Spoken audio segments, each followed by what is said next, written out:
నమస్తే, జై శ్రీరామ్. సంస్కృతాన్ని దేవభాష అంటారు. మిగతా ఏ భాషకు ఈ పేరు లేదు. కేవలం సంస్కృతాన్ని మాత్రమే దేవభాష అని మనం పిలుస్తాం. అయితే దాన్ని ఏదో కేవలం పొగడడానికో, సంస్కృతాన్ని గొప్పగా చేసి చూపించడానికో దాన్ని దేవభాష అని మన వాళ్ళు అనలేదు. మన పెద్దలు ఊరికే సంస్కృతానికి దేవభాష అని పేరు పెట్టలేదు. మరి సంస్కృతం యొక్క ప్రత్యేకత ఏంటి? ప్రపంచంలో కొన్ని వేల భాషలు ఉన్నప్పటికీ మరి ఏ భాషకి లేని ఒక ప్రత్యేకత సంస్కృతానికి మాత్రమే ఉంది. అందుకే సంస్కృతం దేవభాష అయింది, దేవుళ్ళు మాట్లాడే భాష అయింది. దేవుళ్లకు మనం మంత్రాల ద్వారా ఏదైనా చెప్పాలనుకుంటే అప్పుడు కూడా ఉపయోగపడే ఏకైక భాషగా సంస్కృతం నిలుస్తోంది. సంస్కృతంలో ఉన్న ఒకానొక అత్యంత విశేషమైన గొప్పతనాన్ని మనం తెలుసుకునే ప్రయత్నం చేద్దాం. సంస్కృతం నిజానికి కనిపెట్టబడలేదు. సంస్కృతం అనేది ఇంజనీరింగ్ చేయబడింది. ఇది వినడానికి కొంచెం ఆశ్చర్యంగా ఉన్నా జాగ్రత్తగా గమనించాలి. వర్ణమాల అమెరికాలో దీనికి తార్కాణం ఉంది. సంస్కృతంలోని వర్ణమాల అమరిక, దాంట్లో మనకొక ప్రత్యేకత కనిపిస్తుంది.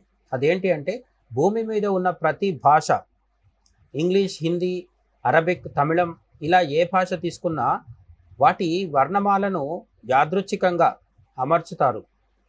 అంటే ఏ కన్నా ముందు బి రావడానికి ఎటువంటి శాస్త్రీయమైన కారణం మనకు కనిపించదు.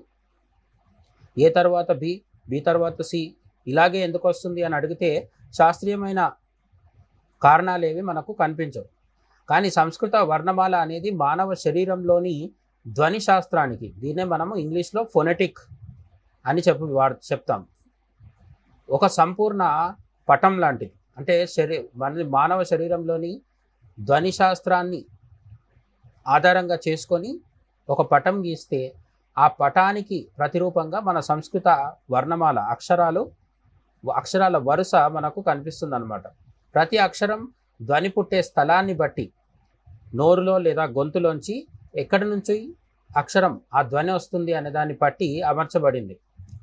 ఉదాహరణకి ఇప్పుడు మనం సంస్కృతంలో కానీ అలాగే ఇదే క్రమాన్ని మన తెలుగులోను అనేక భారతీయ భాషల్లో కూడా మనం ఉపయోగిస్తుంటాం. అయితే ఇది మొదటగా మొదలైంది మాత్రం సంస్కృతంలో. ఏంటది? క, ఖ, గ, ఘ. ఇవన్నీ మనకు తెలిసిన అక్షరాలే. అయితే ఇవి గొంతు వెనుక భాగం నుండి పుడతాయి. వీటిని కంఠధ్వనులు అంటారు. చ, ఛ, జ, ఝ ఇవి అంగిలి, అంటే నోటి లోపల పై భాగం అంగిలి నుండి పుడతాయి. వీటిని తాలుధ్వనులు అంటారు. ట, ఠ, డ, ఢ నాలుక పైకి వంగిపై దవడను తాకినప్పుడు ఈ ధ్వనులు పుడతాయి. ట, ఠ, డ, ఢ అనేవి నాలుక పైకి వంగాలి, దవడను తాకాలి, అప్పుడు ఈ ధ్వనులు పుడతాయి. వీటిని మూర్ధవ్య ధ్వనులు అంటారు. త, థ, ద, ధ నాలుక దంతాలను తాకినప్పుడు ఈ ధ్వనులు పుడతాయి. వీటిని దంతధ్వనులు అంటారు. అలాగే ప, ఫ, బ, భ పెదవులు కలవడం వల్ల ఈ ధ్వనులు పుడతాయి. వీటిని ఓష్ఠధ్వనులు అంటారు. ఓష్ఠము అంటే సంస్కృతంలో పెదవు అని అర్థం. పెదవుల కదలిక వల్ల ప, ఫ, భ, భ ఇవి పుడతాయి. ఇలా ఒక శాస్త్రీయమైన కారణం చేత, శాస్త్రీయమైన అధ్యయనం చేత ఏ అక్షరం వెనుక దాగిన శబ్దం శరీరంలోని ఎక్కడి నుంచి పుడుతుంది అనే దాని ఆధారంగా ఒక క్రమ వరుసలో సంస్కృత వర్ణమాలలో అమర్చబడడం జరిగింది. ఇలాంటిది మనకు ఇతర భాషల్లో ఇంత శాస్త్రీయంగా, ఇంత సంస్కరింపబడి మనకు కనిపించదు. అందుకని సంస్కరింపబడిన దాన్నే సంస్కృతము అంటారని కూడా మనకు నిర్వచనం కనిపిస్తోంది. దీన్నే ఆధునిక శాస్త్రం. అయితే ఆధునిక భాషా శాస్త్రంలో కూడా ఈ పద్ధతికి ఒక పేరుంది. దాన్నే ఇంగ్లీష్ వాళ్ళు ఏమంటారంటే ఫొనెటిక్స్ అంటారు. ఫొనెటిక్స్ అనేది కూడా ఒక శబ్దాలు ఎలా పుడతాయి, అక్షరాల వెలుకున్న శబ్దాలు, ఆ శబ్దాలు ఎలా పుడతాయి అనే దాన్ని అధ్యయనం చేసేదాన్ని ఫొనెటిక్స్ అంటారు. అయితే 1886లో ఇంటర్నేషనల్ ఫోనెటిక్ అసోసియేషన్ ఈ వ్యవస్థను క్రోడీకరించింది. కానీ ప్రతి శాఖలు ఇదే వ్యవస్థను దాదాపు 2500 సంవత్సరాల క్రితమే డాక్యుమెంట్ చేశాయి. మన భారతీయ సంస్కృతిలో 2500 సంవత్సరాల క్రితం 1886లో పాశ్చాత్యులు ఫోనెటిక్స్ అనేది వాడుకలోకి తెచ్చుకుంటే మనం అంతకంటే 2500 సంవత్సరాల పూర్వమే ఆ పని చేయడం జరిగింది. చాలామంది మంత్రాలు సంస్కృతంలోనే ఎందుకు ఉండాలని కూడా ప్రశ్నిస్తూ ఉంటారు. వేరే భాషలోకి అనువదించకూడదా అని కూడా కొందరికి అనుమానం కలుగుతూ ఉంటుంది. మంత్రం అంటే ఒక అర్థం కాదు, అదొక ఫ్రీక్వెన్సీ. ప్రతి సంస్కృత అక్షరానికి ఒక స్థిరమైన ధ్వని ఉంటుంది. ఉదాహరణకు ఇంగ్లీష్లో సి అనే అక్షరం ఒక్కోసారి సా అని శబ్దానికి వాడతారు, ఒక్కోసారి కా అనే శబ్దానికి కూడా సీనే వాడతారు. కొన్నిసార్లు అసలు పలకం సి లేదా కే ఇలాంటివి స్పెల్లింగ్లో ఉంటాయి, కానీ వాటిని సైలెంట్ అని మనం వదిలేస్తూ ఉంటాం. KNOW నో అన్నప్పుడు అందులో ఉన్న కే మనం పలకట్లేదు కానీ రాస్తున్నాం. అయితే సంస్కృతంలో ప్రతి అక్షరం ప్రతిసారి ఒకే ధ్వనిని కలిగి ఉంటుంది. సంస్కృతం నుంచే మన భారతీయ భాషలు అన్నింటిలో కూడా, తెలుగు లాంటి భాషల్లో కూడా ఈ పద్ధతి అమల్లోకి వచ్చిందన్నమాట. కా అనే అక్షరం ఎక్కడైనా ఒకే శబ్దానికి ఉపయోగిస్తాం. ఇంగ్లీష్లో మాదిరిగా ఒకే అక్షరాన్ని అనేక శబ్దాలకు వాడే పద్ధతి సంస్కృతంలో లేదు.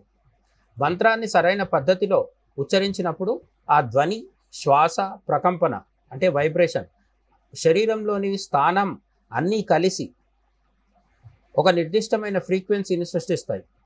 మీరు ఒక్క అక్షరాన్ని మార్చినా ఆ ఫ్రీక్వెన్సీ మారిపోతుంది, దానివల్ల అర్థం కూడా మారిపోతుంది. సంస్కృతం కేవలం మాట్లాడటానికి కాదు, మనిషి శరీరంలో ప్రత్యేకమైన ప్రకంపనలు సృష్టించడానికి చాలా ఖచ్చితత్వంతో రూపొందించబడిన ఒక ఇంజనీరింగ్ అద్భుతం. ఇవన్నీ మాట్లాడుకున్న తర్వాత మనకు అర్థమయ్యేది ఏంటంటే, సంస్కృతం ప్రపంచంలోని అత్యంత పురాతన భాష మాత్రమే కాదు, అత్యంత శాస్త్రీయమైన భాష కూడా. అందుకే కంప్యూటర్స్కి కూడా ఇది అనుకూలంగా ఉంటుందని కొన్ని అధ్యయనాల్లో నిరూపణమైంది. సంస్కృతాన్ని మృత భాష అంటూ కొంతమంది తమ అజ్ఞానాన్ని అలాగే అహంకారాన్ని చాటుకుంటూ వ్యాఖ్యానిస్తూ ఉండడం మనకు కనిపిస్తుంటుంది. సంస్కృతం మృత భాష కాదు. సంస్కృతాన్ని నేర్చుకోలేకపోవడం వల్ల మనకే అనేక విషయాలు, అనేక శాస్త్రీయమైన లాభాలకు దూరం అవుతున్నాం. సంస్కృతం ఒక దేశానికి, ఒక మతానికి పరిమితం చేస్తే చేయగలిగింది ఏం లేదు. కానీ సంస్కృతం అందరూ అంతటా నేర్చుకుంటే, జర్మనీ లాంటి దేశాల్లో కూడా సంస్కృతం పైన అనేక పరిశోధనలు జరుగుతూ ఉంటాయని మనం చాలాసార్లు వినే ఉంటాం. పాశ్చాత్యులు కూడా సంస్కృతాన్ని అధ్యయనం చేస్తున్నప్పుడు మన దేశంలో మనం కూడా సంస్కృతాన్ని మరింతగా అధ్యయనం చేయడం, అలాగే ఆచరణలోకి తీసుకురావడం తప్పకుండా చేయాల్సిన పని. సంస్కృతం ఖచ్చితంగా మంత్రపూరితమైంది. ఆ మంత్రాల్ని మనం ఇప్పటికీ వాడుతూనే ఉన్నాం. కానీ సంస్కృతాన్ని వాడుక భాషగా కూడా ఖచ్చితంగా మనం ఉపయోగించాల్సిన అవసరం ఉంది. సంస్కృతాన్ని నేర్చుకుందాం, సంస్కృతిని కాపాడుకుందాం. జై హింద్.